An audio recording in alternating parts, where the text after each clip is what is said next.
In this video, I'm going to give my puppy Kiwi a shower while I give you a story time on how I got her and what it's been like living with her. So I want to start off by saying that I initially had my dog Zey Yaman, my 12-year-old Pomeranian, since he was just 6 months old. I always knew I wanted to be a pom mom to at least 2 Pomeranians, but never had the time, the opportunity, nor the money to take care of 2 dogs. Well, at least that's what I thought. Well, anyway, I had a friend who had a small teacup Pomeranian, and I just loved her dog so much. She would always post on social media, with her dog wearing different outfits, them going on different trips, her having her dog in a purse, and the dog was so calm, just so docile. And I was jealous. I was just like, oh my God, where'd you get such a sweet baby from? And she had let me know that there was a Pomeranian breeder overseas that she got her dog from. And I got the information and followed this breeder on social media. Through the years of me following this lady on social media, I've seen so many scam pages copy her work, copy her dogs, post the pictures on their page and everything. That's how I knew this lady was the real deal. This lady would go to bat for her team. She would go to bat for her breeding processes. She was very transparent on how she raised the dogs and what the facilities looked like that she was raising the dogs in. It was basically an open range, like farm area where these dogs had little play tents, play toys. It was just all Pomeranians. And these babies had so much room to lay and play. She showed us the laundry facilities where they cleaned all the dog stuff at. These dogs look so clean. They look so happy. They was running through fields of grass. I was just like, yeah, if I'm going to go the route of buying my dog from a breeder, I want my dogs to be living this type of life, okay? So after doing my due diligence and vetting the breeder for a while, I started to get in my husband's ear about, when we going to get this second dog? It was not an easy feat. He tried a little girl me and was like, you're going to have to walk this dog right. You're going to be the one to clean up the poop. You're going to be the one to walk it. You're going to be the one to make sure that this, that, and the third. It's going to be another vet bill. He tried to discourage me, but me just being a girl, I'm just like, I want the dog. We can figure out all the schematics after the fact, but I want this dog. With that in mind, everything that I presented to my husband from there on out was centered around me getting this dog. We would place bets and everything else, and I would want my prize to be me getting a dog. Well, it's clear that I won at least one of the bets because look what I have in front of me, okay? So skipping over the part where I got what I wanted, I'm going to get into the process of how I was able to get her from Spain to Florida. So first things first, the breeder had a list of dogs that was born and available to be sold, and it was on a first come first serve and a vetting process where she got to choose if the dog went with you or not.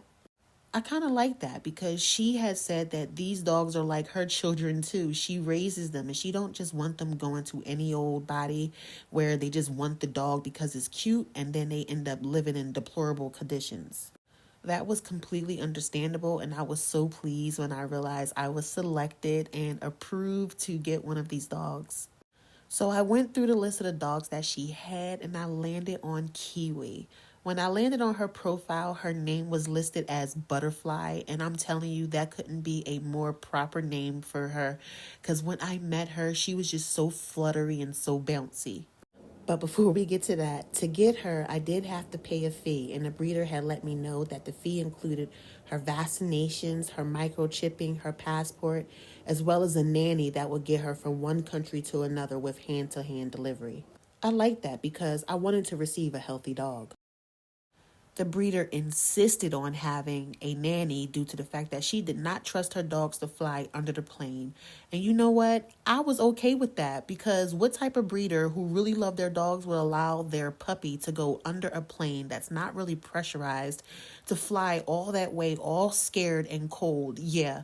So when she said that, I knew I was with the right type of breeder.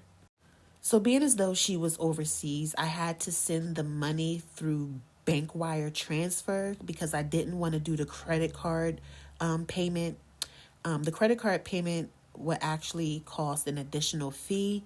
And she had let me know that if you don't want to pay the fee, you would have to do it through wire transfer. If you do it through credit card, there's an additional fee, but you would be protected if the dog came over sick or anything like that. So it was a matter of paying a few extra $100 to pay with a credit card, or just going through the bank and sending that large sum of money across seas to a person you never met before and trusting that you'll get a dog in return. So I kind of trusted my gut, plus the fact that this breeder was a referral from a friend of mine. So I kind of knew I was not going to get scammed, but there was always that possibility. My husband was really timid when it came to that. He's like, are you sure you're going to send this money over there? We never let this lady. How well do you know this friend? And I'm just like, listen, this is the real deal. I want her.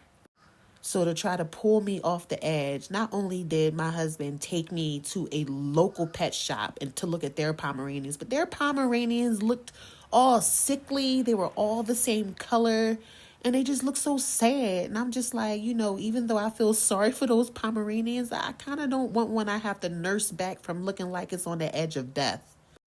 That may seem a little sad, but I was already invested mentally and emotionally in getting this dog from this specific breeder. So, me being the little princess in my relationship, I got my way. Flights were scheduled and Kiwi was on her way with her nanny. And in order for me to get her, I had to drive quite a few hours to the nearest airport, which she would be being dropped off at. It was literally about 1 or 2 in the morning when I got to that airport and was able to meet up with the carrier and exchange my baby for the last deposit of cash in order to pick her up. She came out of that crate so little and cute and wide-eyed. I just could not. I was so excited. I took that long drive back home with her in my lap and she just slept. But I remembered a few weeks and months after that where I had to potty train her. I would wake up randomly throughout the night and put her on her pee pad and just watch her spin in a circle and then take a squat. I've never witnessed that before with a dog. She did like 7 circles and then took a squat and then peed. And I was just like, oh, what a cute little quirk. Another quirk that I found out was that she wasn't very vocal when I got her, but she was a licker. She licks, she loves, and she licks some more. She doesn't bite. That's her way of showing affection, showing anger, and showing any type of aggression, is that she licks. I love that for me. She is such a sweetheart. She's so easy to take places because she's quiet, but at home, she's a little firecracker with her brother. She's very active. She's very playful. She's very independent. If you can't find Kiwi, you'll hear within a few seconds a toy squeaking in some random part of the house because she's just enjoying herself and enjoying her toys. I love her personality. I love how lovable she is. And she's actually the greatest purchase I've ever made other than acquiring my first dog, Zey Yaman. I don't regret my choices. I don't regret getting a second dog. She is everything I could have dreamed of. Sometimes people get a second dog and the second dog is a nightmare. She was everything but that. Now, my older dog, Zey Yaman, he's 12. He's a little shit now. He's mean, he's grumpy, but she plays with him so much that he's used to her now and he's become nicer. So I love that for me. I love that for us. And I'm so glad that I welcomed her into our family. I don't have to find an aesthetic. I am an aesthetic. I mean, I'm sure there's somebody out here right now who's going into Pinterest trying to type up all these adjectives to describe me.